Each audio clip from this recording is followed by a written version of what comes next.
लोकन्यूज मराठी, आवाज लोकशाहीचा।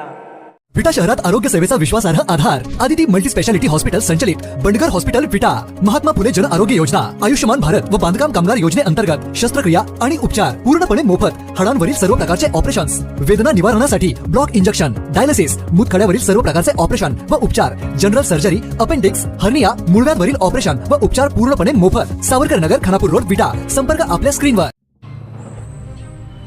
खानापूर, आटपाडी, विसापूर मतदारसंघाच्या सर्वांगीण विकासासाठी आमदार सुहास भैया बाबर यांनी शासनाकडे विविध विकास कामांसाठी मोठ्या प्रमाणावर निधीची मागणी केली आहे। शहरासह ग्रामीण भागातील पायाभूत सुविधा मजबूत करण्यासाठी त्यांनी अनेक महत्त्वाचे प्रस्ताव शासनासमोर मांडले आहेत। आमदार सुहास भैया बाबर यांनी शासनाकडे मतदारसंघातील विविध विकास कामांसाठी आवश्यक निधी तातडीने उपलब्ध करून देण्याची मागणी केली आहे।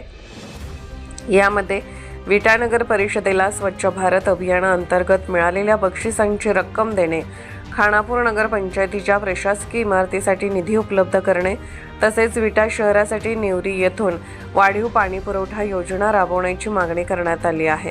याशिवाय व्यापारी संकुल, नाट्यगृह, सीसीटीव्ही यंत्रणा, सौर ऊर्जा प्रकल्प, आटपाडी आणि खानापूर नगर पंचायतीच्या अग्निशमन विभागासाठी पदनिर्मिती, कमळापूर, रामपूर पुलासाठी वाढीव निधी, प्रमुख जिल्हा मार्गाच्या विकासासाठी निधी, भिवघाट येथील विश्रामगृहासाठी नवीन इमारत आणि आवश्यक कर्मचाऱ्यांची पदे भरण्याचीही मागणी करण्यात आली आहे।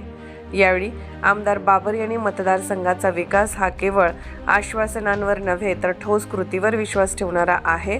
प्रत्येक नागरिकाला दर्जेदार रस्ते, शुद्ध पाणी, सुरक्षितता आणि आधुनिक सुविधा मिळाव्यात यासाठी माझा सातत्याने संघर्ष सुरू राहील अशी भूमिका मांडली। मतदारसंघातील शहर आणि ग्रामीण भागाच्या सर्वांगीण विकासासाठी विविध कामांना गती मिळावी यासाठी आमदार सुहास भैया बाबर यांनी शासनाकडे केलेल्या या मागण्यांकडे आता सर्वांचे लक्ष लागले आहे।